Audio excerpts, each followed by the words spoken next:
সম্মানিত ফেনীবাসী, কেমন আছেন আপনারা? আলহামদুলিল্লাহ আলা কুল্লি হাল ওয়া ফি কুল্লি মাকান। আল্লাহ পাক সূরা ইব্রাহিমের মধ্যে বলেছেন, লা ইন শাকারতুম লা আযীদান্নাকুম, তোমরা যদি আমার শুকরিয়া আদায় করো আমি তোমাদের প্রতি আমার অনুগ্রহ বাড়িয়ে দেব। ওয়া লা ইন কাফারতুম ইন্না আযাবি লাশাদীদ, তোমরা যদি আমার অকৃতজ্ঞ হও তাহলে জেনে রেখো আমার শাস্তি বড়ই কঠিন। তাই যে কোনো অবস্থায় সকলের মুখে থাকবে আলহামদুলিল্লাহ। আজকে জুমার রাত, একটা বরকতময় দিনের রাত। একই সাথে আমরা আসন্ন মাহে রমাদানের একদম কাছাকাছি চলে এসেছি। আমরা আল্লাহর কাছে দোয়া করি আল্লাহ পাক আমাদেরকে রমাদানে পৌঁছে দিন এবং রমজান মাসে বেশি বেশি নেক আমলের মধ্য দিয়ে নিজেদের গুনাহ মাফ করানোর তৌফিক দান করুন। নবী করিম সাল্লাল্লাহু আলাইহি ওয়াসাল্লাম একটা হাদিসের মধ্যে বলেছেন, সেই ব্যক্তির জন্য ধ্বংস যে রমাদান মাসকে পেয়েছে কিন্তু রমজান মাসকে পেয়েও তার গুনাহ মাফ করতে পারল না। আমরা যেন তাদের অন্তর্ভুক্ত না হই, আল্লাহ পাক কবুল করুন, আমিন।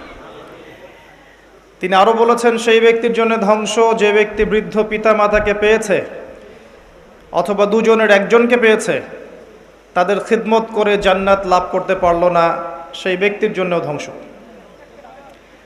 তিনি আরও বলেছেন, সেই ব্যক্তির জন্যও ধ্বংস যেই ব্যক্তির সামনে আমার নাম উচ্চারিত হয়েছে কিন্তু সে আমার নাম শুনেও সাল্লাল্লাহু আলাইহি ওয়াসাল্লাম দরুদ পাঠ করে নাই। আমরা এই তিন ব্যক্তির অন্তর্ভুক্ত হতে চাই না, আল্লাহ পাক আমাদেরকে কবুল করুন। জুমার রাতে কিছু কথা বলতে চাই যেগুলো জুমার দিনে আপনাদের কাজে আসবে ইনশাআল্লাহ তাআলা। এখান থেকে শুরু করে আমি রমাদান, সমসাময়িক প্রসঙ্গ এবং কোরআন এগুলোকে টাচ করার চেষ্টা করব ইনশাআল্লাহ আযজা ওয়া জাল। ওয়া মা তাওফীকি ইল্লা বিল্লাহ আলাইহি তাওয়াক্কালতু ওয়া ইলাইহি উনীব। আল্লাহ রাব্বুল আলামিন দুনিয়াতে আমাদেরকে নির্দিষ্ট একটা সময় দিয়েছেন, অফুরন্ত সময় দেননি। আমরা সেই সব উম্মতের অন্তর্ভুক্ত নই যাদের 1000, 2000, 5000 বছর হায়াত থাকতো, আমরা তাদের অন্তর্ভুক্ত নই। আমাদের উম্মতের মধ্যে সর্বোচ্চ দেখা যায় 60 বছর, 70 বছর, 100 বছর কোনো মানুষ বাঁচে, বেশিরভাগ মানুষ। এই জন্যে আল্লাহ রাব্বুল আলামিন আমাদের জন্যে, উম্মতে মুহাম্মাদির জন্যে এমন কিছু বিশেষ মাস, বিশেষ দিন, বিশেষ রাত, বিশেষ মুহূর্ত রেখেছেন যখন অল্প ইবাদত করলে আমরা প্রচুর নেকির অধিকারী হতে পারবো। ঠিক তেমনি রমাদান মাস এরকমই একটা মাস, জুমার দিন রাত এরকমই একটা দিন রাত, লাইলাতুল কদর এমনই একটা রাত। এই বিশেষ সময়গুলোতে মুসলিমরা যদি ইবাদতে লিপ্ত হয়, তারা হাজার হাজার মাস এবং বছর বেঁচে থাকলে যে ইবাদত করতে পারতো তার চেয়ে বেশি নেকি পাবে ইনশাআল্লাহ। জুমার দিনে কিছু কথা আপনাকে বলবো যেগুলো আপনার জুমাকে আলোকিত করবে ইনশাআল্লাহ তাআলা। 1 নাম্বার, সকাল সকাল জুমার সালাতে যাবেন। এই হাদিসটা আপনার জন্য। নবী সাল্লাল্লাহু আলাইহি ওয়াসাল্লাম বলেছেন, যে ব্যক্তি জুমার দিনে সকাল সকাল গোসল করে, সকাল সকাল গোসল করে, ফরজ গোসলের মতো গোসল করে, উত্তম কাপড় পরিধান করে, তার সবচেয়ে সেরা কাপড়টা পরে। আমরা মসজিদে যাওয়ার সময় সবচেয়ে সেরা কাপড়টা পরতে চাই না। আমরা বাজারে যাওয়ার সময়, পার্টিতে যাওয়ার সময়, বড় কোনো ব্যক্তিত্বের সাথে দেখা করার সময় আমরা উত্তম কাপড় পরি, মসজিদে পরতে চাই না। এটা সরাসরি সুন্নতের খেলাফ। মসজিদে যাওয়ার সময় উত্তম কাপড় পরতে হবে, আল্লাহ পাক তৌফিক দান করুন। যে ব্যক্তি জুমার দিন সকাল সকাল গোসল করে এবং উত্তম কাপড় পরিধান করে, আতর খুশবু ব্যবহার করে এবং পায়ে হেঁটে মসজিদে যায়, বাহনে চড়ে নয়, পায়ে হেঁটে মসজিদে যায়, মসজিদে আগে আগে প্রবেশ করে, কারণ মসজিদের দরজায় ফেরেশতারা থাকেন, তারা লিপিবদ্ধ করতে থাকেন কে প্রথমে ঢুকলো। যে সবার আগে মসজিদে ঢোকে তার আমল নামায় একটা উট কুরবানির নেকি লিখে দেওয়া হয়। যে তারপরে ঢোকে তার আমল নামায় একটা গাভী কুরবানির নেকি দেওয়া হয়, তারপরে একটা খাসি, তারপর একটা ছাগল, তারপর একটা মুরগি, তারপর একটা ডিম ইত্যাদি। এভাবে আস্তে আস্তে আস্তে আস্তে নেকি কমতে থাকে। যখন ইমাম খুতবা শুরু করে তখন ফেরেশতারা খাতা বন্ধ করেন, বন্ধ করে বসে পড়েন, তারাও খুতবা শুনতে বসে পড়েন। আর সায়েন্স যদি আমাদেরকে বলে এই ফেরেশতাকে তো আমরা পরীক্ষা নিরীক্ষা যুক্তি বিজ্ঞান দর্শন দিয়ে প্রমাণ করতে পারি না, তাই এর কোনো অস্তিত্ব নেই, এটা মানতে আমরা বাধ্য নই। কারণ সব কিছুকে আপনি পরীক্ষা নিরীক্ষা যুক্তি বিজ্ঞান দর্শন দিয়ে ল্যাবে বসে প্রমাণ করতে পারবেন না। মালায়েকাকে বিশ্বাস করতে হয়, এটা ঈমানের একটা অঙ্গ, ঈমানের একটা পিলার। মালায়েকা বসে পড়েন, ফেরেশতারা বসে পড়েন। এই মাহফিলের চতুর্দিকে আল্লাহ পাকের অসংখ্য রহমতের ফেরেশতা আছেন, এটাকে বিশ্বাস করেন? এখন বিজ্ঞান যদি আপনাকে বলে না বিশ্বাস করি না কারণ চোখে তো দেখা যাচ্ছে না, কি উত্তর দিবেন? এখনকার বিশ্বের পুরো শিক্ষা দর্শনটাই এমন, চোখে না দেখলে বিশ্বাস করব না, পরীক্ষা নিরীক্ষা পর্যবেক্ষণের মাধ্যমে গবেষণাগারে প্রমাণ না করতে পারলে বিশ্বাস করব না। এটা সরাসরি একটা শিরকি দর্শন। যদি কেউ এই এপিস্টিমোলজিতে বিশ্বাস করে, এরপরে নামাজ রোজা হজ জাকাত কবুল হবে কিনা সন্দেহ আছে। কারণ ঈমানের পিলারই সে বিশ্বাস করে না। আল্লাহকে দেখা যায় না, আমরা কি বিশ্বাস করি? মালায়েকাকে দেখা যায় না, আমরা কি বিশ্বাস করি? আসমানে কিতাবগুলোকে তো আমরা দেখি নাই, আগেরগুলো দেখেছেন? বিশ্বাস করেন সবগুলো আল্লাহর পক্ষ থেকে এসেছিল? নবী রসুলগণকে দেখেছেন? আমরা তো মুহাম্মদ সাল্লাল্লাহু আলাইহি ওয়াসাল্লামকেও দেখিনি, বিশ্বাস করি না? পরকালের জীবন, ওয়াল ইয়াউমিল আখির, এই যে কবর, মৌত, জান্নাত, জাহান্নাম, মিজান, পুলসিরাত দেখেছি, বিশ্বাস করি? তাকদীরের ভালো মন্দ, ওয়াল কদরি খায়রিহি ওয়া শাররিহি দেখেছেন কখনো? বিশ্বাস করেন? তাহলে একজন মুসলিমের ঈমানের 6টা মৌলিক পিলার হচ্ছে অদৃশ্য বিশ্বাস। আলিফ লাম মিম যালিকাল কিতাব লা রাইবা ফিহি হুদাল লিল মুত্তাকিন। মুত্তাকি কারা? যাদের জন্য এই কিতাব, যে কিতাবে কোনো সন্দেহ নাই। মুত্তাকি 1 নম্বর বৈশিষ্ট্য হচ্ছে আল্লাযীনা ইউমিনুনা বিল গায়ব, যারা অদৃশ্যে বিশ্বাস করে। এই যে অদৃশ্য বিশ্বাস, আপনার ঈমানের 6টা পিলার সবই অদৃশ্য বিশ্বাস। বিশ্বাস করেন? কিন্তু বিজ্ঞান যদি বলে, যুক্তি দর্শন এরা যদি বলে না, যা চোখে দেখি না তা বিশ্বাস করব না, কি উত্তর দিবেন? কি উত্তর দিবেন সেটা ভালো করে আপনি ভাবেন। আমার উত্তর আমার কাছে আছে, আপনি চিন্তা করেন কি উত্তর দিবেন। পুরো শিক্ষা দর্শনই এমন, যেটা চোখে দেখা যায় সেটা বিশ্বাস করি, পরকাল তো দেখা যায় না, বিশ্বাস করব কেন? লান নুমিনা লাকা হাত্তা নারাল্লাহা জাহরা। মনে আছে কোন কওম এই কথাটা বলেছিল? মনে আছে কোন কওম বলেছে লান নুমিনা লাকা হাত্তা নারাল্লাহা জাহরা? কে বলেছে? এইভাবে তো আল কোরআনের আলো ঘরে ঘরে জ্বলবে না। শুধু স্লোগান দিলে তো হবে না ভাই, প্রত্যেকটা ঘরে একজন করে কোরআনওয়ালা মানুষ তো থাকতে হবে, নাকি? ঠিক না ঠিক? প্রত্যেকটা ঘরে একজন করে অন্তত কোরআনওয়ালা মানুষ লাগবে, তখন দেখবেন অটোমেটিক আল কোরআনের আলো ঘরে ঘরে জ্বলে গেছে ইনশাআল্লাহ তাআলা। আর যদি এই মানুষ তৈরি করতে না পারি, শুধু স্লোগান দিয়ে আইওয়াস শোডাউন করে ইসলামের কোনো খেদমত হবে না। আমরা বাস্তবতায় বিশ্বাস করি না, না আবেগে বিশ্বাস করি? বাস্তবতা। আসুন, এটা বলেছিল বনু ইসরাইল, নবী মূসা আলাইহিস সালামকে বলেছিল লান নুমিনা লাকা, হে মূসা আমরা তোমাকে বিশ্বাস করব না, লান নুমিনা কখনো বিশ্বাস করব না, হাত্তা নারাল্লাহা জাহরা, যতক্ষণ না আল্লাহকে স্পষ্ট দেখতে পাচ্ছি। এখনকার দর্শনটা এমন না? সূরা বাকারার মধ্যে আছে প্রথম দিকে। তো মালায়েকায় বিশ্বাস করি তো আমরা, এই পুরো জায়গাটা আল্লাহর ফেরেশতারা ঘিরে রেখেছেন, বিশ্বাস করেন? সুবহানাল্লাহ। শুধু তাই নয়, আল্লাহ পাকের কাছে যেই ফেরেশতারা আছেন তাদের সামনে আল্লাহ পাক এই মানুষগুলোকে নিয়ে গর্ব করছেন এখন, যারা দুনিয়ার সব ফিকির বাদ দিয়ে শুধু আল্লাহর দ্বীনের কথা শোনার জন্য, আমল করার জন্য খালেস নিয়াতে একত্রিত হয়েছে। আল্লাহ পাক তাদেরকে কবুল করুন, আমিন। মালায়েকারা খাতা বন্ধ করে বসে পড়েন এবং এরপরে যারা আসে, মসজিদে খুতবা শুরু হওয়ার পরে যারা আসে তারা জুমার সালাত ধরতে পারে, কিন্তু আগে আসার উট কোরবানি, গরু কোরবানির নেকি তারা পায় না। খাতা তো বন্ধ হয়ে গেছে, এরপরে তো খাতায় আর নাম থাকলো না। নবী সাল্লাল্লাহু আলাইহি ওয়াসাল্লাম কি বলছেন? জুমার দিন সকাল সকাল গোসল করে কেউ যদি উত্তম কাপড় পরে সুগন্ধি ব্যবহার করে সকাল সকাল মসজিদে প্রবেশ করে এবং ইমামের কাছাকাছি বসে পড়ে, বসে খুতবা শুনতে থাকে, কাউকে কষ্ট দেয় না। কষ্ট দেয় না মানে কেউ যদি কথা বলে তাকে এতটুকু বলে না যে তুমি চুপ করো, একদম চুপচাপ সে নীরবে ইমামের খুতবা শুনতে থাকে দিলের কান দিয়ে। এরপর ইমামের সাথে 2 রাকাত নামাজ পড়ে, ফরজ নামাজ। নবী করিম সাল্লাল্লাহু আলাইহি ওয়াসাল্লাম বলছেন, এই ব্যক্তির আমলনামায় প্রত্যেক যে পদক্ষেপ ফেলে সে মসজিদে এসেছে, প্রত্যেক পদক্ষেপের বিনিময়ে 1 বছরের নফল রোজা আর 1 বছরের নফল নামাজের নেকি দেওয়া হবে। ছোট্ট একটা কাজ এই জুমার দিনে করেন, আপনি প্রত্যেক পদক্ষেপে হাজার হাজার বছর ইবাদতের নেকি পাচ্ছেন।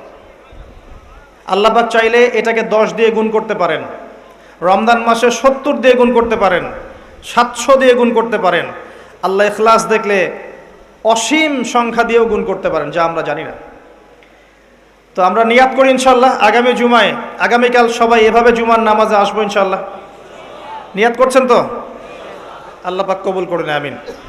এটা একটা কাজ জুমার দিনে। 2 নম্বর কাজ, জুমার দিনে 5 ওয়াক্ত নামাজ জামাতে পড়ার চেষ্টা করতে হবে। শুধু জুমার নামাজ পড়তেই মসজিদে আসা যাবে না। ফজর, জোহর, ফজর, জুমা, আসর, মাগরিব, ইশা 5 ওয়াক্ত সালাতেই চেষ্টা করতে হবে জামাত ধরার জন্য। পারা যাবে ইনশাআল্লাহ? আল্লাহ কবুল করুন, আমিন। 3 নম্বর, জুমার দিনে 2টা মুহূর্ত আছে। কয়টা মুহূর্ত? 2টা বললাম এই কারণে, হাদিসে কিন্তু 2টা বলা নাই, বলা আছে একটা। কিন্তু ওই একটা মুহূর্তের ব্যাখ্যায় আলেম ওলামারা 2 রকম মত দিয়েছেন, তাই আমি 2টোর কথা বলেছি।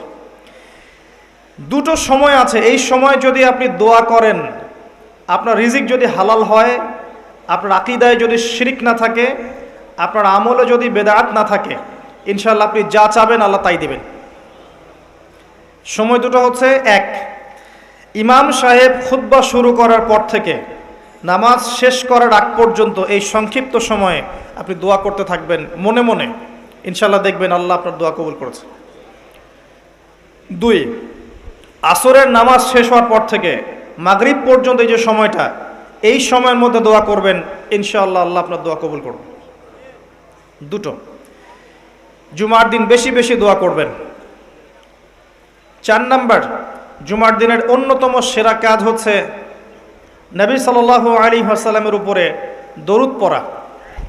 এই দিন নবী সাল্লাল্লাহু আলাইহি ওয়াসাল্লামের সামনে দরুদগুলোকে পেশ করা হয় এবং নাম উল্লেখ করে করে পেশ করা হয় যে আপনার উম্মতের অমুকের পুত্র অমুক আপনার প্রতি সালাম পাঠিয়েছেন, সুবহানাল্লাহ। তখন নবী সাল্লাল্লাহু আলাইহি ওয়াসাল্লাম সালামের উত্তর দিয়ে থাকেন। যদি আপনি নবীর সালামের উত্তর পেতে চান তাহলে বেশি থেকে বেশি দরুদ পড়েন এবং জুমার দিনে আরও বেশি বেশি দরুদ পড়েন। আল্লাহ পাকের 1 শ্রেণীর ফেরেশতা আছেন যারা শুধু দরুদগুলোকে কালেক্ট করেন, শুধু দরুদগুলোকে কালেক্ট করেন, কালেক্ট করে নবী সাল্লাল্লাহু আলাইহি ওয়াসাল্লামের কবরে রওজায় পৌঁছে দেন, সুবহানাল্লাহ। এগুলো বিশ্বাস করতে হয় না, চোখে দেখা যায়। একটা বিষয় আমাদের বুঝতে হবে, আল্লাহ পাকের জ্ঞান অসীম আর মানুষের জ্ঞান ক্ষুদ্র। আল্লাহ পাক মানুষকে জ্ঞান শিখিয়েছেন, তাই ক্ষুদ্র জ্ঞানের অধিকারী মানুষ আল্লাহর অসীম জ্ঞানকে ধরে ফেলবে, এটা কি সম্ভব? এই কারণে এই গায়েবের বিষয়গুলো আমরা বুঝতে পারি না। আল্লাহ পাক বলেছেন বিশ্বাস করতে হবে। সামি'না ওয়া আতা'না, শুনলাম মানলাম। 1 শ্রেণীর শ্রোতা আছে যারা বলে শুনলাম মানলাম, সামি'না ওয়া আতা'না, আল্লাহ পাক তাদেরকে প্রশংসা করেছেন। আরেক শ্রেণী আছেন বলে সামি'না ওয়া আসাইনা, শুনলাম কিন্তু মানব না, এদেরকে আল্লাহ পাক ধ্বংস করবেন। জুমার দিনে আরেকটা অন্যতম কাজ, সেটা হচ্ছে আর কিছু করেন না করেন, কোরআনের আর কিছু পড়েন না পড়েন, জুমার দিন সূরাতুল কাহফ অবশ্যই তেলাওয়াত করবেন, অন্যথায় আপনি দাজ্জালের ফিতনা থেকে বাঁচতে পারবেন না। এই পৃথিবীতে এখন যতগুলো ফিতনা চলছে, হোক সেটা শিরকের ফিতনা বা বেদাতের ফিতনা বা হারাম রিজিকের ফিতনা বা মহিলাদের ফিতনা বা বেপর্দা বা সুদ, আপনার ঘুষ, আপনার জেনা, আপনার ব্যভিচার, আপনার এই যে সমকামিতা, আপনার ধর্ষণ, হত্যা, রাহাজানি, ছিনতাই যা চলছে, এই পৃথিবীতে যত ফিতনা চলছে সবগুলো ফিতনাকে একত্রিত করলেও দাজ্জালের ফিতনার সমান হবে না। আমি কি বুঝাতে পারছি ভাই? এই মহা ফিতনা থেকে আপনাকে বাঁচাবে একটা সূরা মাত্র, অনলি একটা সূরা। তার নাম কি? সূরাতুল কাহফ। নবী করিম সাল্লাল্লাহু আলাইহি ওয়াসাল্লাম মক্কায় দ্বীন প্রচার করছেন এবং তার বিরোধিতা করছে কাফের মুশরিক কুরাইশরা। তাদের কাছে ধর্মতাত্ত্বিক কোনো দলিল ছিল না। তার দলিল খুঁজতে চলে গেল ইয়াসরিব, মদিনায়। মদিনায় ইহুদিরা থাকতো। সেখানে গিয়ে ইহুদিদেরকে জিজ্ঞাসা করছে, আমাদেরকে এমন কিছু শিখিয়ে দাও যেটা দিয়ে আমরা মুহাম্মদ সাল্লাল্লাহু আলাইহি ওয়াসাল্লামকে চ্যালেঞ্জ করতে পারি। তখন ইহুদিরা শিখিয়ে দিল তাকে গিয়ে 3টা প্রশ্ন করবে। কয়টা প্রশ্ন? এই 3টা প্রশ্নের উত্তর যদি সে দিতে পারে, নিঃসন্দেহে সে একজন নবী, কোনো সন্দেহ নাই। আর যদি এই 3টার উত্তর দিতে না পারে, বুঝে নিবে সে মিথ্যাবাদী, সে নবী নয়।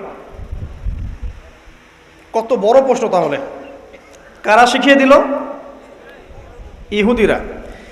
1 নাম্বার, তাকে গিয়ে জিজ্ঞাসা করবে আসহাবুল কাহফের কি হয়েছিল, গুহাবাসী যুবকদের কি হয়েছিল। 2 নাম্বার, তাকে গিয়ে জিজ্ঞাসা করবে যে যুলকারনাইন বাদশাহ, যে পৃথিবীর পূর্ব থেকে পশ্চিম পর্যন্ত শাসন করেছে, তার কি হয়েছিল। এবং 3 নাম্বার, তাকে জিজ্ঞাসা করবে আত্মা কাকে বলে, রূহ কাকে বলে।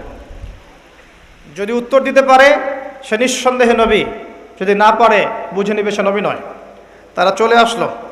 নবী সাল্লাল্লাহু আলাইহি ওয়াসাল্লাম কাবা ঘরের সামনে ছিলেন। তাকে জিজ্ঞাসা করলো, হে মুহাম্মদ সাল্লাল্লাহু আলাইহি ওয়াসাল্লাম, বলো তুমি যদি নবী হয়ে থাকো তাহলে বলো এই 3টার উত্তর কি। নবী করিম সাল্লাল্লাহু আলাইহি ওয়াসাল্লাম বললেন, আগামীকাল এসো তোমাদেরকে বলে দিব। আগামীকাল এসো তোমাদেরকে বলে দিব। তিনি একটা শব্দ বলতে ভুলে গিয়েছিলেন। কি সেটা? ইনশাআল্লাহ। আল্লাহ পাক নবীদের ছোট ছোট ভুল ধরতেন। যে যত বড় মুমিন হবে তার ভুল তত বেশি দেখা হয়, তাই না? দেখবেন একজন মানুষ দিনের জন্য কিছুই করেনি সারা জীবন, তার পিছনে মানুষ ব্যস্ত হবে না। যে তার পুরো জীবন যৌবন দিনের জন্য ঢেলে দিচ্ছে, তার পিছনে মানুষ লেগে থাকবে। এমন না ব্যাপারটা? নামাজ পড়ে না, তাকে দেখবেন তাকে নিয়ে খুব একটা মাথা ব্যথা নাই। যে 5 ওয়াক্ত নামাজ পড়ে, নামাজ একটু ভুল হচ্ছে, ওকে নিয়ে মাথা ব্যথা। আমাদের সাইকোলজি এরকম। তো নবী সাল্লাল্লাহু আলাইহি ওয়াসাল্লামের এই ভুলে যাওয়াটাকে আল্লাহ পাক সংশোধন করার জন্য এবং আমাদেরকে শিক্ষা দেওয়ার জন্য আল্লাহ পাক এটাকে ধরলেন এবং কিছু সময় ওহী বন্ধ হয়ে গেল, অল্প সময়। এদিকে মক্কার কুরাইশরা তো উৎফুল্ল, সে তো বলেছিল আগামীকাল উত্তর দিবে, এখন উত্তর দিতে পারছে না। আর নবী সাল্লাল্লাহু আলাইহি ওয়াসাল্লাম ভেবেছিলেন যে জিবরাইল আলাইহিস সালাম তো তার কাছে আসেন, আসলে জিজ্ঞাসা করলেই তিনি বলে দিবেন। আল্লাহ পাক সূরা কাহফের 23 এবং 24 নম্বর আয়াত নাজিল করলেন কয়েকদিন পর। আয়াতটা হচ্ছে, ওয়ালা তাকুলান্না লিশাইইন ইন্নী ফাইলুন যালিকা গাদান ইল্লা আন ইয়াশা আল্লাহ। হে নবী মুহাম্মদ সাল্লাল্লাহু আলাইহি ওয়াসাল্লাম, আপনি কোশ্চিন কালেও বলবেন না যে আমি আগামীকাল কিছু করব ইনশাআল্লাহ বলা ব্যতীত। এই শিক্ষাটা কাকে দিচ্ছেন আল্লাহ পাক? শুধু তাকে না, আমাদেরকেও। কিয়ামত পর্যন্ত এই শিক্ষা থাকবে না? থাকবে। অতএব ইনশাআল্লাহ দিয়ে আপনি আল্লাহর অনুগত সভ্যতা এবং আল্লাহ বিরোধী সভ্যতাকে চিহ্নিত করতে পারবেন। আল্লাহ বিরোধী সভ্যতা কখনো ইনশাআল্লাহ বলে না। বলে? ওই ন্যাটো কি ইনশাআল্লাহ বলে কখনো? জিউসরা বলে? ও পশ্চিমারা বলে? এবং ওদের ধাঁচে যারা নিজেদের মানসিকতা তৈরি করেছে এরাও কখনো ইনশাআল্লাহ বলবে না। বলবে? বলবে না। কিন্তু আল্লাহর বান্দারা বলবে ইনশাআল্লাহ আমি আগামীকাল করব, তাই বলবে না? ইনশাআল্লাহ, যদি আল্লাহ চান। একটা হাদিসে এসেছে যে ইনশাআল্লাহ যখন কেউ বলে কোনো কাজ করার আগে, তার ওই কাজটা সুসম্পন্ন করার দায়িত্ব আল্লাহ পাক নিজে নিয়ে নেন। একটা হাদিস শোনাই, সুলাইমান আলাইহিস সালাম, তার 100 জন স্ত্রী ছিল। কতজন? এখন পশ্চিমারা আমাদেরকে শেখায় যে বহু বিবাহ ভালো না, ইসলামে 4টা বিয়ের কথা বলা আছে, ইসলাম কত অমানবিক ধর্ম, এগুলো শেখায় না? শেখায়। সুলাইমান আলাইহিস সালাম কাদের নবী?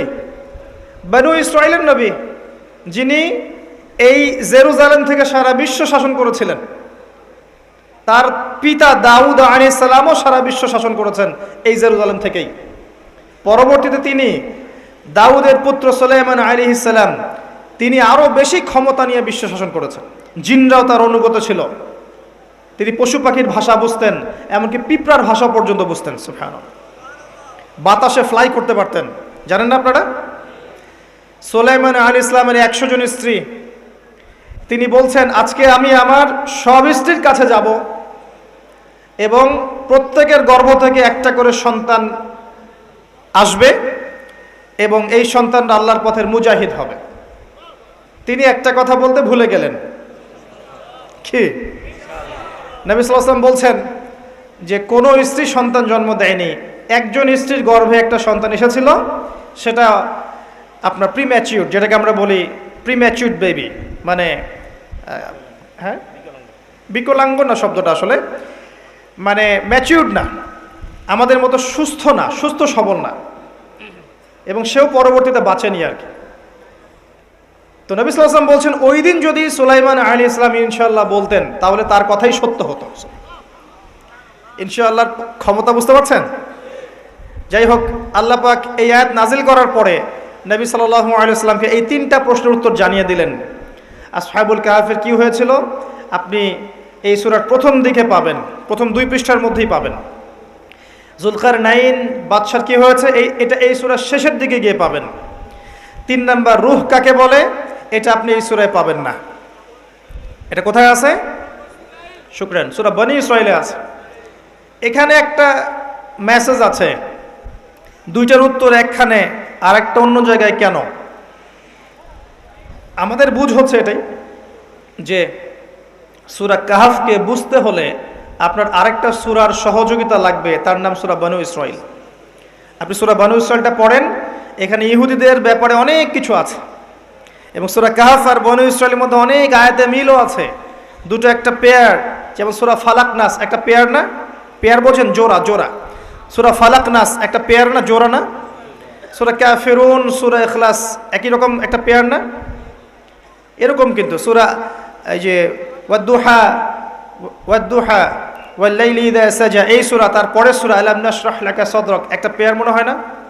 এরকমই সূরাতুল বনী ইসরাঈল, সূরা কাহফ একটা জোড়া। তো আমি বনী ইসরাঈলের দিকে আপনাদেরকে ফোকাস করতে বলিনি আজকে, আমি বলেছি আপনারা সূরা কাহফটা পড়বেন অন্তত। এই 3টা ঘটনার পাশাপাশি সূরা কাহফে আরও কিছু আছে। সূরা কাহফে 2 জন ব্যক্তির ঘটনা আছে, যেই 2 জন ব্যক্তির মধ্যে একজন ধনী ছিল আর একজন গরিব ছিল। ধনী বন্ধু বস্তুবাদী ছিল, দুনিয়াদার এবং আল্লাহ বিরোধী, আর গরিব বন্ধু ছিল আল্লাহওয়ালা মানুষ, দুনিয়াদার না, আল্লাহওয়ালা মানুষ। আল্লাহ পাক এই 2 বন্ধুর কথোপকথন এবং ধনী বন্ধুর কি পরিণতি হয়েছে শেষমেশ, এটা এই সূরার মধ্যে বলেছেন। এটা একটা চমৎকার গল্প। ঠিক ধনী বন্ধু এবং গরিব বন্ধুর গল্প বলার পরে আল্লাহ পাক দুনিয়ার জীবনের উদাহরণ দিয়েছেন। দুনিয়ার জীবনটাও ঠিক এমনই, ঠিক ধনী বন্ধুটা দুনিয়াকে যেমন ভেবেছিল দুনিয়াটা এমনই। যাই হোক, এই সূরা আরও আছে ইয়াজুজ আর মাজুজের কথা, নাম শুনেছেন? শেষ জামানায় বিশাল একটা ফিতনা আসবে, তার নাম কি?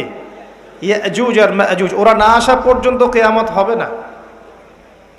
আর আমরা দেখতে পাচ্ছি অলরেডি কিছু সভ্যতার মধ্যে তাদের খাসলত বা চরিত্র দেখা যাচ্ছে। আমি বলছি না যে ওরাই ইয়াজুজ মাজুজ, এটা বলছি না, স্বভাব চরিত্র বলছি। কি চরিত্র? ইন্না ইয়াজুজ ওয়া মাজুজ মুফসিদুনা ফিল আরদ। ইয়াজুজ আর মাজুজ সম্পর্কে 2টা আয়াত আছে মাত্র কোরআনে, মাত্র 2টা। একটা সূরা আম্বিয়ার মধ্যে আর একটা হচ্ছে সূরা কাহফের মধ্যে। সূরা কাহফে আল্লাহ পাক বলছেন ইন্না ইয়াজুজ ওয়া মাজুজ মুফসিদুনা ফিল আরদ। ইয়াজুজ আর মাজুজের চরিত্র হচ্ছে তারা দুনিয়াতে ফিতনার ফাসাদ সৃষ্টি করেছে। কি করেছে? তাহলে যারা এখন সারা বিশ্বব্যাপী ফিতনার ফাসাদ সৃষ্টি করছে তাদের চরিত্র কার সাথে তুলনা করা যায়?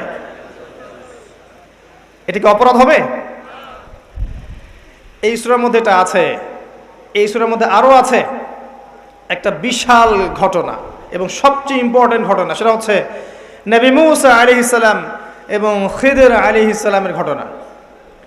নবী মূসা আলাইহিস সালাম ভাষণ দিচ্ছিলেন এবং জনগণের মধ্যে একজন বললেন, আপনি তো অনেক চমৎকার ভাষণ দিচ্ছেন, আপনার চেয়ে কোনো জ্ঞানী মানুষ কি আছে? নবী মূসা আলাইহিস সালাম বলেছেন, না, নেই।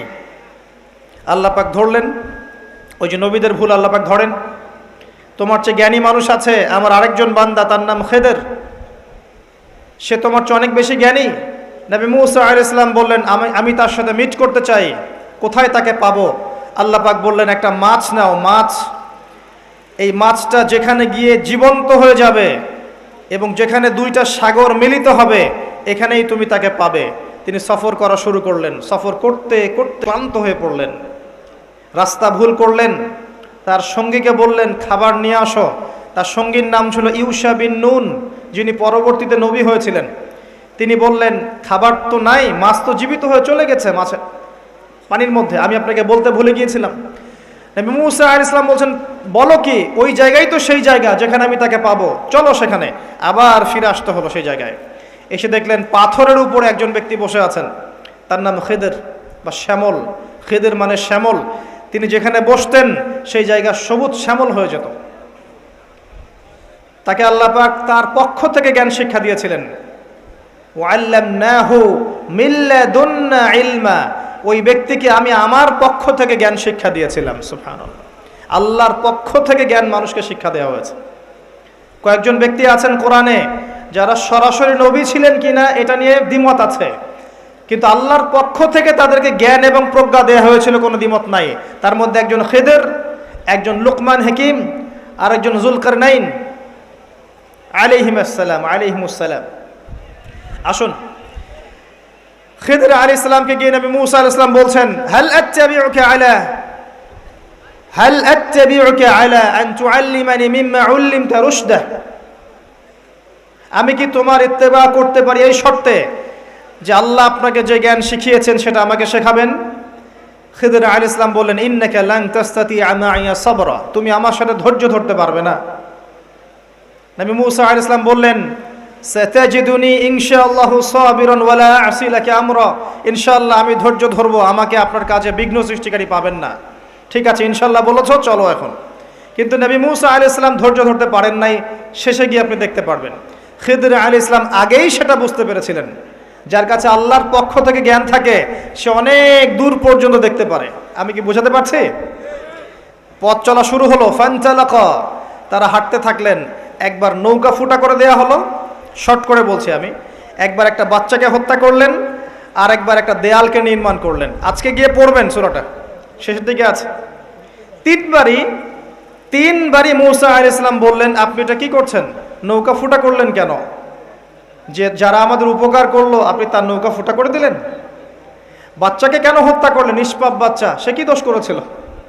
এই দেয়ালটা নির্মাণ করলেন কেন বিনা পারিশ্রমিকে? ওরা তো আমাদেরকে মেহমানদারিও করলো না। তখন খিদর আলাইহিস সালাম বললেন, হাদা ফিরাকু বাইনি ওয়া বাইনাক, তোমার আর আমার মধ্যে আর পথ চলা হলো না, তবে আমি তোমাকে জানিয়ে দেব কাজগুলো আমি কেন করেছি। এক নাম্বার, আমি নৌকা এই কারণে ফুটা করেছিলাম, যদি নৌকাটা ফুটা না করতাম, নৌকার পিছনে জলদস্যু ছিল, নৌকাটা ভালো হলে নিয়ে চলে যেত। এক, তাই আমি তার কোনো ক্ষতি করিনি, তার উপকার করেছি। দুই, এই বাচ্চাকে আমি হত্যা করেছি আল্লাহর আদেশে, কারণ এই বাচ্চা বড় হলে অনেক বড় কাফের হতো, অনেক মানুষকে কাফের বানাতো, নিজের পিতা মাতাকেও কাফের বানাতো।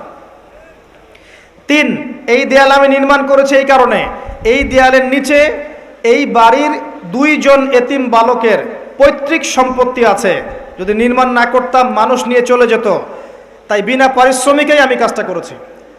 তিনটা ক্ষেত্রেই মূসা তুমি বাইরের চোখ দিয়ে দেখেছো, তাই তুমি সত্য উপলব্ধি করতে পারো নাই। তিনটা ক্ষেত্রেই আল্লাহর নূর দিয়ে খিদর আলাইহিস সালাম দেখেছেন বলেই তিনি সঠিক পথের সন্ধান পেয়েছেন। আমি কি বোঝাতে পারছি? সূরা কাহফ আপনাকে এই গল্প কেন শিক্ষা দিচ্ছে, একটু মনোযোগ দেন। সূরা কাহফে আপনাকে এই গল্পটা কেন দেয়া হচ্ছে, কেন শিক্ষা দেয়া হচ্ছে? কারণ সূরা কাহাফ এর মাধ্যমে আপনি কিভাবে দাজ্জালের ফিতনা থেকে বাঁচবেন সেটা আপনি এক চোখ দিয়ে বুঝতে পারবেন না। আপনাকে আগে খিদির হতে হবে, তারপরে বুঝতে পারবেন। আমি কি বুঝাতে পারছি ভাই? আগে আমাদেরকে খিদির আলাইহিস সালামের মতো হতে হবে, দুই চোখওয়ালা, যার শুধু বাইরের চোখ ছিল না, ভিতরের চোখও ছিল, এবং জীবন্ত কলব ছিল, কলবে নূর ছিল, অনেক দূর পর্যন্ত দেখতে পারতেন কি হচ্ছে সামনে, কি হতে যাচ্ছে। আল্লাহ পাক তাকে সেই হিকমা, প্রজ্ঞা, জ্ঞান দিয়েছিলেন। এই হিকমা, এই প্রজ্ঞা, এই জ্ঞান কখন আসবে? যখন মনের মধ্যে কোনো হিংসা থাকবে না, কোনো বিদ্বেষ থাকবে না, কোনো রিয়া থাকবে না, কোনো অহংকার থাকবে না। যখন মনের মধ্যে স্বচ্ছতা থাকবে, পরিচ্ছন্নতা থাকবে, দুনিয়ার পূজা থাকবে না, পরকাল কেন্দ্রিক চিন্তা ভাবনা থাকবে, বেশি বেশি কোরআন তেলাওয়াত করবে, বেশি বেশি আল্লাহ জিকির করবে, বেশি বেশি আল্লাহর জিকিরে জিহ্বাকে সিক্ত রাখবে, কলবকে পরিষ্কার রাখবে, নূরওয়ালা মানুষের কাছে গিয়ে পড়ে থাকবে, তখন গিয়ে কলব জীবিত হবে, তার আগে হবে না। আমি মনে হয় বুঝাতে পারছি না। যখন এরকম হবে কলবের অবস্থা, তখন আপনি ইনশাআল্লাহ দুই চোখ দিয়ে দেখতে পারবেন ইনশাআল্লাহ তাআলা। তখন বুঝবেন কি কারণে সূরা কাহফ আপনাকে দাজ্জালের ফিতনা থেকে বাঁচাবে। এখন আমি যদি আপনাকে প্রশ্ন করি সূরা কাহফের মধ্যে কি আছে যা আপনাকে মাসিহুদ দাজ্জালের ফিতনা থেকে বাঁচাতে পারে, কি উত্তর দিবেন? কে উত্তর দিতে পারবেন বলেন? সূরা কাহফের মধ্যে কি এমন আছে যা আপনাকে মাসিহুদ দাজ্জালের ফিতনা থেকে বাঁচাবে? কে উত্তর দিতে পারবেন? বলেন বলেন, সাহস করেন। কি আছে? অন্য সূরায় কি নেই? এখানে কি আছে স্পেশাল যে আপনাকে মাসিহুদ দাজ্জালের ফিতনা থেকে বাঁচাবে? নবীজি বলেছেন গ্যারান্টি। প্রথম 10 আয়াত, শেষ 10 আয়াত মুখস্থ করেন, আপনাকে দাজ্জালের ফিতনা থেকে বাঁচানো হবে। আপনার জীবদ্দশায় দাজ্জাল বের হলেও আল্লাহ আপনাকে বাঁচাবে। কি আছে সূরায়? আচ্ছা, বাসায় গিয়ে খুঁজেন, গবেষণা করেন, চিন্তা করেন কি আছে। আমি একটা ক্লু দিচ্ছি। আসহাবুল কাহফ, এই গুহাবাসী, এই 7 জন বা 9 জন যুবক, তাদের গল্পের মধ্যে সেই শিক্ষা আছে, সেই কারণ আছে, যেই কারণ আপনাকে দাজ্জালের ফিতনা থেকে বাঁচাবে সূরা কাহফের মাধ্যমে। বাকিটা আপনি খুঁজে নিতে পারবেন? সাহস নাই? সহজ করে দিচ্ছি, কারণ আমাদের বক্তব্য অনলাইনে যাচ্ছে, তারাও দেখবে। আসহাবুল কাহফ এমন একটা সমাজে বাস করতেন যেই সমাজটা ছিল দাজ্জালের ফিতনার মতোই। সেখানে শিরক ছিল, সেখানে সুদ ছিল, জেনা ছিল, ব্যভিচার ছিল, মূর্তি পূজা ছিল, ফিতনা ছিল, ফাসাদ দিয়ে ভর্তি। আসহাবুল কাহফ এমন একটা সমাজের মধ্যে থাকতেন, ঠিক এখনকার বিশ্বের মতোই অনেকটা। কথা কি বুঝতে পারছেন? ঠিক এখনকার বিশ্বের মতোই অনেকটা, যেখানে ফাসাদ, এখানে প্রতিটা ক্ষেত্রেই ফাসাদ। শিরিক আছে, হারাম আছে, জুয়া আছে, দুর্নীতি আছে, আপনার মুসলিমদের বিভক্তি আছে, বেদাত আছে, সুদ আছে, ঘুষ আছে, দুর্নীতি আছে, জেনা আছে, ব্যভিচার আছে, কি নাই? সব আছে। কি নাই? নাই কি বলেন তো? সমকামিতাও আছে, মেয়েও মেয়েকে বিয়ে করতে চায় এখন। এরপরে কি হবে জানেন? এরপরে কি হবে? আচ্ছা, আমার লেকচার আপনার আগে শোনেন নাই কখনো? সমকামিতার কথা বলেছিলাম, আর পরের স্টেপটা বলে যাচ্ছি শোনেন। ফেমিনিস্ট রেভলিউশনের মাধ্যমে নারী পুরুষের এই যে আমরা একাকার একটা ফ্রি মিক্সিং করেছি না, এগুলোর মধ্য দিয়ে আস্তে আস্তে আস্তে আস্তে নারীর সম্মান কমে গেছে, 1 নাম্বার। 2 নাম্বার, বৈবাহিক সম্পর্কগুলো ঠুনকো হয়ে যাচ্ছে দিন দিন। জেনা বেড়েছে, ধর্ষণ বেড়েছে, ব্যভিচার বেড়েছে। আস্তে আস্তে আস্তে আস্তে দেখবেন মেয়েদের প্রতি আকর্ষণ কমে গিয়ে ছেলে ছেলেকে বিয়ে করা শুরু করবে, মেয়ে মেয়েকে বিয়ে করা শুরু করবে। নবী সাল্লাল্লাহু আলাইহি ওয়াসাল্লাম বলেছেন, আমার উম্মতের মধ্যে সমকামিতা ব্যাপকভাবে ছড়িয়ে না পড়া পর্যন্ত কিয়ামত হবে না।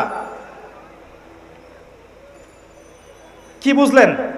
আমার উম্মত যতদিন পর্যন্ত মূর্তি পূজা করছে না ততদিন কিয়ামত হবে না। আর এমন একটা সময় আসবে যখন মসজিদ থাকবে চাকচিক্যময়, হেদায়েত থাকবে না। কোরআন থাকবে বইয়ের মধ্যে, কিতাব আকারে, এর হেদায়েত মানুষের মধ্যে থাকবে না। ইসলামের নামটুকু থাকবে, ইসলামের শিক্ষা থাকবে না।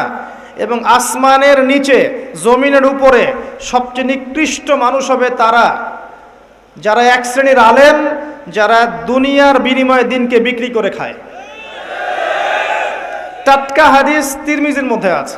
আমি আপনাকে বলছি এই ফিতনাগুলোর পরে এসেছে এই সমকামিতা এবং চাইল্ড অ্যাবিউজিং, বাচ্চাদেরকে ধর্ষণ করা।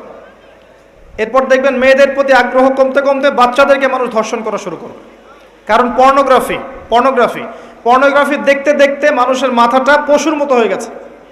একটা মেয়ের দিকে সে আর সম্মানের চোখে তাকাতে পারে না। একটা মেয়ে বাচ্চাকে কোলে নিলেও সে তাকে মানে কি বলবো, বাচ্চাদের মতো আদর করতে পারে না, নোংরাভাবে আদর করে। আমার কথা বুঝতে পারছেন না মনে হয়। যেভাবে বাচ্চাদের প্রতি ধর্ষণ বেড়েছে, এটা কি আগের 100 বছরে ছিল ভাই? ছিল? আর যারা এগুলো করেছে এদের সবার কি বিচার হয়েছে? যদি এভাবে বিচার না হয় তারা কি উৎসাহিত হবে না? এখন ইসলাম যে বলেছে এদের বিচার প্রকাশ্যে করতে হবে, ইসলামকে অপমান করেছে? ইসলাম কি অন্যায় করেছে কোনো? ইসলাম কি মানবতা গর্হিত কোনো কাজ করেছে? এরপর কি হবে সেটাও শোনেন।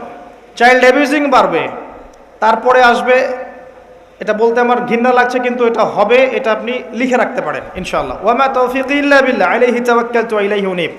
আমি আল্লাহর প্রতি তাওয়াক্কুল করে কথা বলছি, ভুল হলে আমার পক্ষ থেকে, সঠিক হলে আল্লাহর পক্ষ থেকে। মানুষ জীবজন্তুর সাথে জেনা করা শুরু করবে, মানুষ জীবজন্তুর সাথে জেনা করবে। রেকর্ড হচ্ছে, আজকে থেকে 5 বছর পরে দেখে নিতে পারো ইনশাআল্লাহ তাআলা। ওয়াল্লাহু আলাম। আমি ভবিষ্যৎ বক্তা নই। বর্তমান সম্পর্কে যারা ওয়াকেফহাল নয় তাদের কাছে বর্তমানকে মনে হয় ভবিষ্যৎ।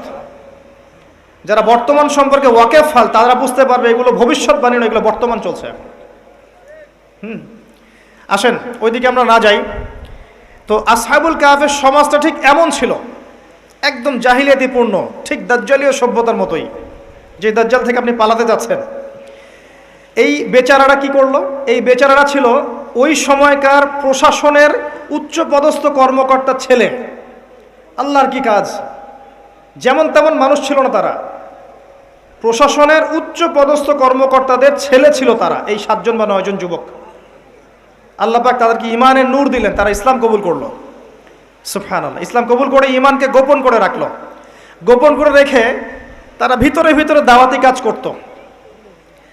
এক পর্যায়ে মানুষ যখন জেনে ফেললো যে তারা মুসলিম হয়ে গেছে, তখন তাদেরকে রাজদরবারে নিয়ে আসা হয়েছে। আলটিমেটাম দেওয়া হচ্ছে 3 দিনের মধ্যে ধর্ম ত্যাগ করতে হবে, না হলে তোমাদের গর্দান উড়িয়ে দেওয়া। বুঝতে পারছেন কথা? এই বাচ্চার নাম ছিল দাকিয়ানুস। কি নাম?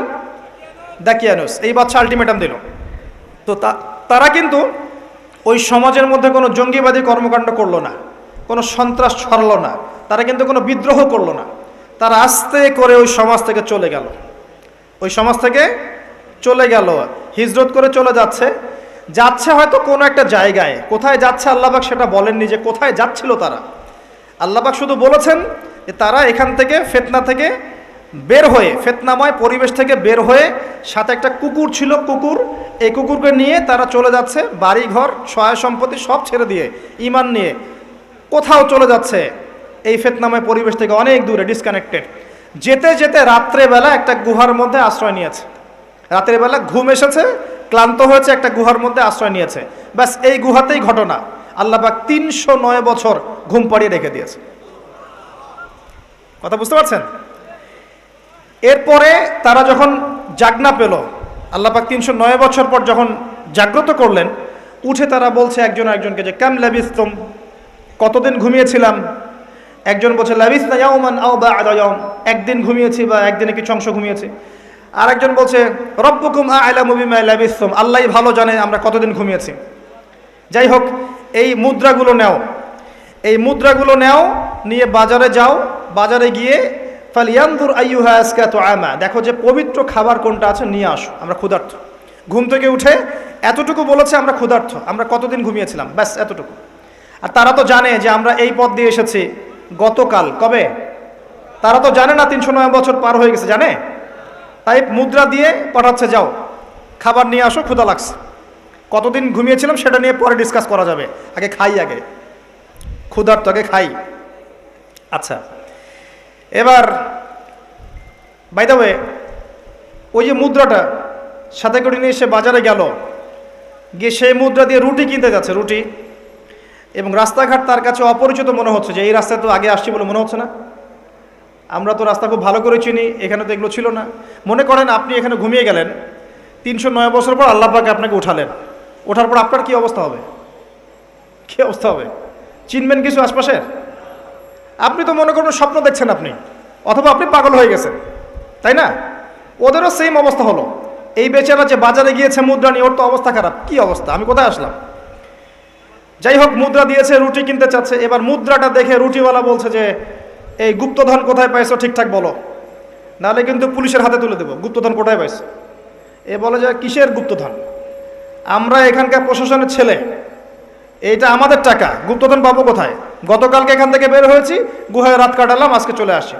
এ বলছে পাগল হয়ে গেছে, এখানে তো দাকিয়ানুস বাদশার সিলমোহর দেওয়া আছে, আর দাকিয়ানুস বাদশা তো 300 বছর আগে মারা গেছে, আমাকে পাগল মনে করো? এগুলো বলছে সে। এবার চিন্তা করেন ওই ব্যক্তির কি অবস্থা। কথা কি বুঝতে পারছেন? ঘটনা কি মজার না? অ্যামেজিং ব্যাপার। আল্লাহ পাক তাই বলছে, আম হাসিবতা আন্না আসহাবাল কাহফি ওয়ার রাকিম কানু মিন আয়াতিনা আজাবা। হে নবী, আপনি কি ভেবেছেন আসহাবুল কাহফের ঘটনাটা অদ্ভুত বিস্ময়কর ঘটনা ছিল? আসলেই তাই ছিল, আসলেই তাই ছিল। একটু ক্লু দিই আপনাকে, মাথায় একটু নাড়া দেই। 309 বছর পরে একটা মুদ্রা নিয়ে বাজারে গিয়েছে। কত বছর পরে? তো 309 বছর ওই মুদ্রা পকেটে নিয়ে ঘুমানোর পরেও সেই মুদ্রার মান কিন্তু কমে যায়নি। আমি কি বুঝাতে পারছি? 309 বছর ওই মুদ্রা পকেটে নিয়ে ঘুমানোর পরে মুদ্রার মান কিন্তু কমে যায় নাই, টাকার মান কিন্তু কমে যায়নি। আমার পকেটে কয় টাকা আছে দেখি। বেশি টাকা নাই ভাই, একটা 1000 টাকার নোট দেখতে পার। এটা নিয়ে আমি যদি 300 বছর ঘুমাই, 300 বছর পর এই 1000 টাকার মান কি 1000 টাকা থাকবে? কোথায় যাবে সেই মান? এই 1000 টাকা উপার্জন করতে আমাকে যে শ্রম এবং সময় দিতে হয়েছে, যদি এর মান কমে যায়, তাহলে সেই শ্রম এবং সময় কি নষ্ট হবে না? তাহলে আমার শ্রম এবং সময় কে চুরি করে খাচ্ছে? আমি কি বুঝাতে পারছি না? 309 বছর ঘুমিয়ে থাকার পরেও তাদের মুদ্রার মান কমে যায়নি। কিসের মুদ্রা ছিল এটা? আমার 1000 টাকার মতো? কিসের মুদ্রা ছিল? স্বর্ণের বা রৌপ্যের? আর আপনারা জানেন কি না যে বর্তমান পশ্চিমা সভ্যতা ক্ষমতায় আসার পরে তারা বাজার থেকে, অর্থনীতির বাজার থেকে স্বর্ণ মুদ্রা, রৌপ্য মুদ্রাকে হারাম করে দিয়েছে। আপনি সেটা দিয়ে আর ডিল করতে পারবেন না। আর আল্লাহ পাকের হালালকে কেউ হারাম করলে কি হয়, আর আল্লাহর হালালকে কেউ হারাম করে নিলে কি হয়, এটা আমার চেয়ে আপনারা ভালো জানেন। যাই হোক, কিছু করার নাই, আমি জাস্ট বললাম, কিছু করার নাই আপনার আমার, কিন্তু জাস্ট জেনে রাখা তো ভালো, জানা ভালো না? ইউসুফ আলাইহিস সালামকে কি দিয়ে কেনা হয়েছিল? বিকাশের মাধ্যমে। কিভাবে? সুবহানাল্লাহ। এই যে খিদির আলাইহিস সালাম দেয়াল নির্মাণ করছেন, দেয়াল নির্মাণ করছেন, নিচে ওই বাপদাদার পৈতৃক সম্পত্তি আছে রেখে যাওয়া, সেগুলো কিসের? ধাতুর। কোন ধাতুর? সেগুলো ইলেকট্রনিক মানি, ক্রিপ্টোকারেন্সি, বিটকয়েন। ইসলামে যে মুদ্রা বলে কিছু আছে, এটাও এখন মানুষকে বুঝাতে হয়। আবার অনেক সময় দাড়ি টুপিওয়ালা মানুষও বলবে যে এসব আবার কি জিনিস, ইসলামিক কারেন্সি আবার কি জিনিস। সবই জায়েজ, ফাইন, আমি তো তর্ক করতে চাই না, এগুলো পছন্দ করি না। যেটা আপনার কাছে জায়েজ মনে হচ্ছে আপনি করতে থাকেন, কিন্তু অ্যাটলিস্ট আমরা আকীদা লালন করছি যে আসহাবুল কাহফের ওই মুদ্রা, নবী সাল্লাল্লাহু আলাইহি ওয়াসাল্লামের সময়কার দিনার দিরহাম, এবং এই যে ইসলামিক কারেন্সিগুলো কোরআনে বলা আছে, এগুলো বর্তমান সময়ে চলমান বিষয়ের চেয়ে 1000 গুণ বেশি ভালো, যার মান কখনো কমে যাবে না ইনশাআল্লাহ তাআলা। যাই হোক, কিছু করার নাই, জেনে রাখলেন এতটুকুই। এবার সেই ব্যক্তিকে বাদশার কাছে নিয়ে যাওয়া হলো। এবার সে বাদশার কাছে গিয়ে দেখছে যে আমি যার সন্তান, এ তো আমার বাবা নয়, দাকিয়ানুস বাদশা তো এটা নয়। এই বাদশা কোত্থেকে আসলো? এই বাদশা কিন্তু আল্লাহ বিশ্বাস করে। এই সভ্যতাটা ওই 300 বছর আগের সভ্যতার মতো নয়। এরা আল্লাহকে বিশ্বাস করে, ইসলামিক বিষয়গুলো মেনে চলে, কিন্তু পরকালে বিশ্বাস করে না যে আল্লাহ মৃত্যুর পরেও পুনরুজ্জীবিত করাতে পারেন, এটা বিশ্বাস করে না। এবার এই বাদশা, দ্বিতীয় বাদশা বলছে 300 বছর পরের, যে তোমরা কি সেই 7 জন বা 9 জন যুবক যারা 300 বছর আগে এখান থেকে চলে গিয়েছিলেন? এবার এই ব্যক্তির বুঝে আসলো যে হ্যাঁ হয়তোবা অনেক সময় পার হয়ে গেছে। দাকিয়ানুস বাদশা কোথায়? 300 বছর আগে মারা গেছে, তার মানে তো 300 বছর পার হয়ে গেছে। হ্যাঁ আমরাই সেই যুবক। তোমার বাকি সাথীরা কোথায়? বাকি সাথীরা গুহায় আছে। আমরা কি যেতে পারি? হ্যাঁ যেতে পারেন, চলেন। সবাই গিয়ে দেখলেন হ্যাঁ বাকি সাথীরা গুহার মুখে দাঁড়িয়ে আছে। 300 বছর পরে আল্লাহ পাক 9 জন যুবককে ঘুম থেকে উঠিয়ে একটা পুরো সভ্যতাকে হেদায়েত দিলেন যে পরকাল বলতে কিছু আছে, যে আল্লাহ 300 বছর ঘুম পাড়ানোর পরে মানুষকে জীবিত করতে পারেন। নিঃসন্দেহে সেই আল্লাহ মৃত্যুর পরে মানুষকে বলেন পুনরুত্থিত করতে পারেন। কোনো সন্দেহ আছে? সন্দেহ নাই। এটা প্রমাণ করলেন আল্লাহ পাক। এখানে আপনার দাজ্জালের কি সম্পর্ক? তারা যে সমাজ থেকে পালিয়ে গিয়েছিলেন সেই সোসাইটিটা ওই রকমই ছিল। দাজ্জালের সাথে আপনি ফাইট করতে পারবেন না। নবী ঈসা আলাইহিস সালাম সেই কাজটা করবেন, সেটা আম মুসলিমদের পক্ষে সম্ভব নয়। সবচেয়ে ভালো অপশন নিজেকে ফিতনা থেকে ডিসকানেক্টেড করে ফেলেন, আসহাবুল কাহফের মতো। আপনি ফিতনা থেকে বেঁচে থাকবেন ইনশাআল্লাহ। আমি ক্লু দিতে পেরেছি? আমর ইবনে আস রাদিয়াল্লাহু আনহু বলছেন, ইয়া রাসূলুল্লাহ যখন ফিতনার যুগ আসবে আমি কি করব? নবী সাল্লাল্লাহু আলাইহি ওয়াসাল্লাম বলছেন তখন তুমি কম কথা বলবে। 1 নাম্বার, তুমি বেশি মানুষের সাথে কথা বলবে না। 2, তুমি বেশি মানুষের সাথে মেলামেশা করবে না। 3, তুমি ঘরে থাকবে, বাইরে বের হবে না বেশি বেশি। আর 4, তুমি ঘরে বসে বসে তোমার গুনাহের জন্য কান্নাকাটি করতে থাকবে। তুমি সফল হয়ে যাবে। যখন দেখছেন আপনি ঈমান পেয়েছেন, ইসলাম পেয়েছেন, ইসলামের দাওয়াত দিবেন, ইসলামের প্রচার প্রসারের চেষ্টা করবেন, সব ঠিক আছে। কিন্তু যখন দেখছেন চতুর্মুখী ফিতনায় আপনি কোনো মতেই টিকতে পারছেন না, তখন নিজেকে নিজের পরিবারটাকে নিয়ে সাইড হয়ে যান, আলাদা স্বতন্ত্র থাকেন, নিজের দিন নিজে পালন করেন, ফিতনায় যান না। আপনাকে আল্লাহ পাক দাজ্জালের ফিতনা থেকে বাঁচাবে ইনশাআল্লাহ। আরো ভালো করে সূরাটা পড়বেন, জুমার দিনে একটা কাজ করবেন, আল্লাহ পাক করার তৌফিক দান করুন, আমিন। আবার বলছি, সকাল সকাল ওই যে সালাতে আদায়ের কথা, 2 নাম্বার দরুদ বেশি বেশি পড়া, 3 নাম্বার দোয়া করা, 4 নাম্বার কি সূরা কাহফ অন্তত একবার অর্থসহ পড়বেন। এটা জুমার দিনের কাজ দিলাম, করবেন তো ইনশাআল্লাহ, পাক কবুল করুন, আমিন। আর প্রথম 10 আয়াত শেষ 10 আয়াত, সূরা কাহফের প্রথম 10 শেষ 10 অবশ্যই মুখস্থ করবেন, ওয়াদা করেন। আমি কিছু আয়াত বলে দিচ্ছি, এই আয়াতগুলোকে অবশ্যই মুখস্থ করবেন ইনশাআল্লাহ। আপনার চোখ লাগা, আপনার বদ নজর, আপনার এই জিন ঘটিত সমস্যা, জাদুগ্রস্ততা, তাবিজ কবজ, যাবতীয় ক্ষতি থেকে আল্লাহ আপনাকে বাঁচাবে ইনশাআল্লাহ। নিয়মিত পড়তে হবে, পারবেন? 1 নাম্বার সূরা ফাতিহা। 1 নাম্বার কি? সূরা ফাতিহা। 2 সূরা বাকারার প্রথম 5 আয়াত, আলিফ লাম মিম থেকে শুরু করে প্রথম 5 আয়াত, ঠিক আছে? 3 আয়াতুল কুরসি, 3 আয়াতুল কুরসি 255 নম্বর আয়াত। 4 সূরা বাকারার শেষের 3 আয়াত, সূরা বাকারার শেষের 3 আয়াত। 5 সূরা আলী ইমরানের শেষের 10 আয়াত, সূরা আলী ইমরান শেষের 10 আয়াত। এর পাশাপাশি সম্ভব হলে সূরা কাহফের প্রথম 10 শেষের 10, সূরা কাহফের প্রথম 10 শেষের 10। এরপরে সূরা মুমিনুন, সূরা মুমিনুনের শেষের কিছু আয়াত, 7টা বা 8টা আয়াত। এরপর সূরা জিন, সূরা জিনের প্রথম 10টা আয়াত। এরপর সূরা হাশর, সূরা হাশরের শেষের 3টা বা 4টা আয়াত। এরপর আপনার সূরা মুমিনুন এর প্রথম 10টা আয়াত। এরপরে আছে সূরা কাফিরুন, সূরা ফালাক, সূরা নাস, সূরা ইখলাস। পারা যাবে ইনশাআল্লাহ? এগুলো মুখস্থ করে ফেলতে পারবেন না?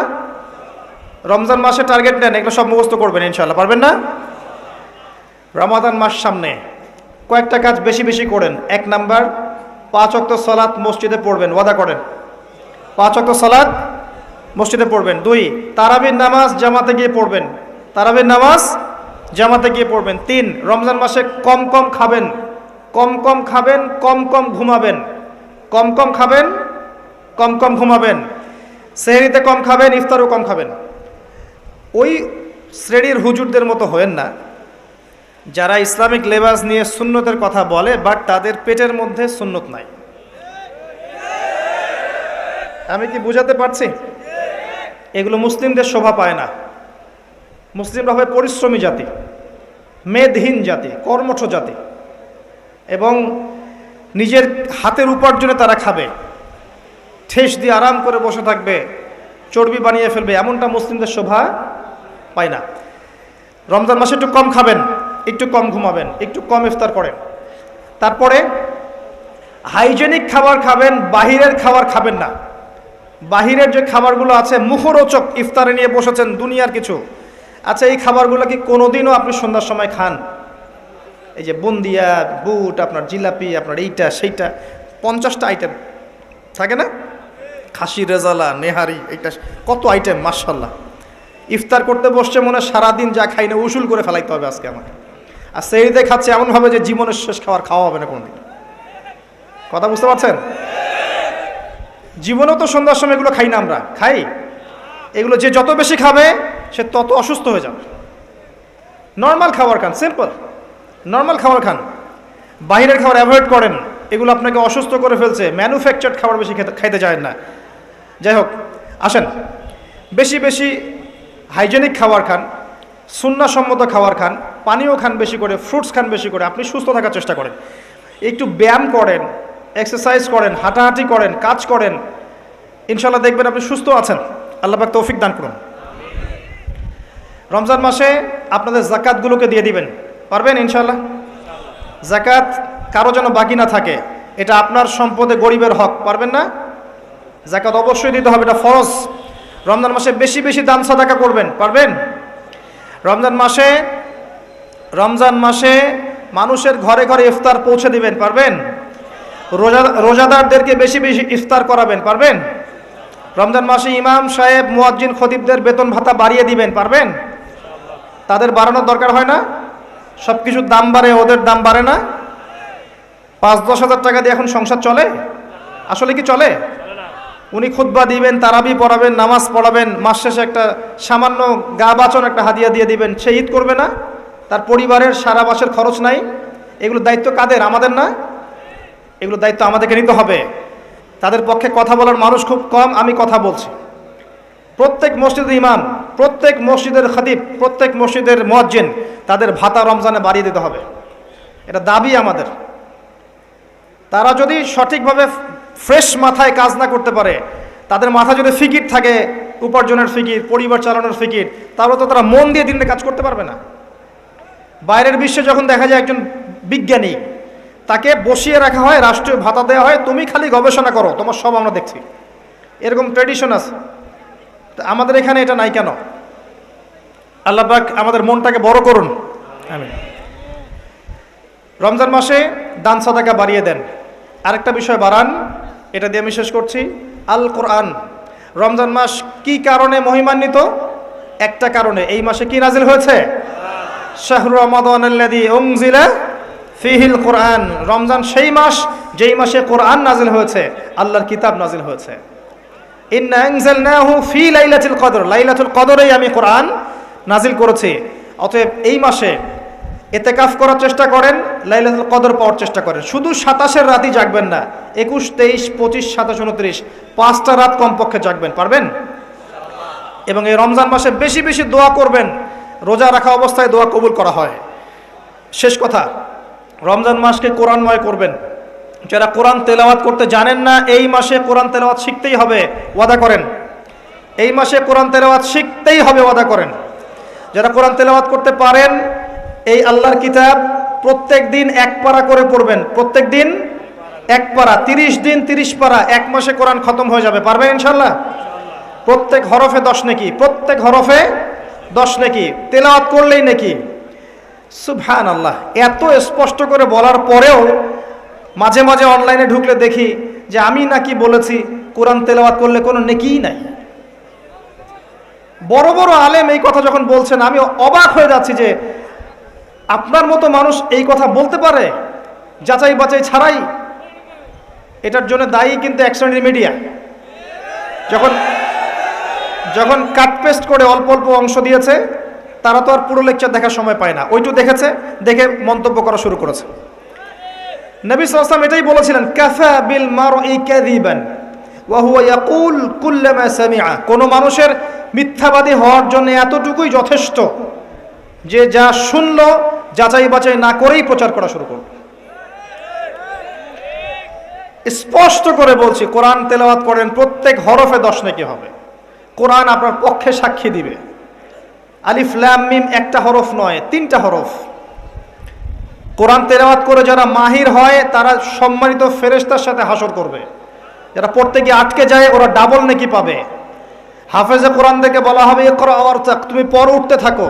ওয়ারাত্তিল কামা কুনতা তুরাত্তিল ফিদ দুনিয়া, তুমি দুনিয়ায় যেমন করে পড়তে এখন পড়তে থাকো কিয়ামতের মাঠে। ফাইন্না মানজিলাতাকা ইলা আখির আয়াতিন তাকরাউহা, তোমার শেষ মঞ্জিল হবে অত উচ্চতায় যেখানে তুমি পড়া শেষ করবে। সুবহানাল্লাহ। কেউ যদি 1000 আয়াত মুখস্থ করে 1000 তলা বিল্ডিং পাবে ইনশাআল্লাহ জান্নাতে। এত স্পষ্ট করে বলার পরেও রমজানে আমরা যারা তেলাওয়াত করতে জানি দিনে এক পারা করে তেলাওয়াত করবো ইনশাআল্লাহ, ওয়াদা করেন পারবেন? এরপর যারা হাফেজে কোরআন রমজান মাসে পুরো কোরআন আবারও হিফজ চর্চা করতে হবে, পারবেন ইনশাআল্লাহ?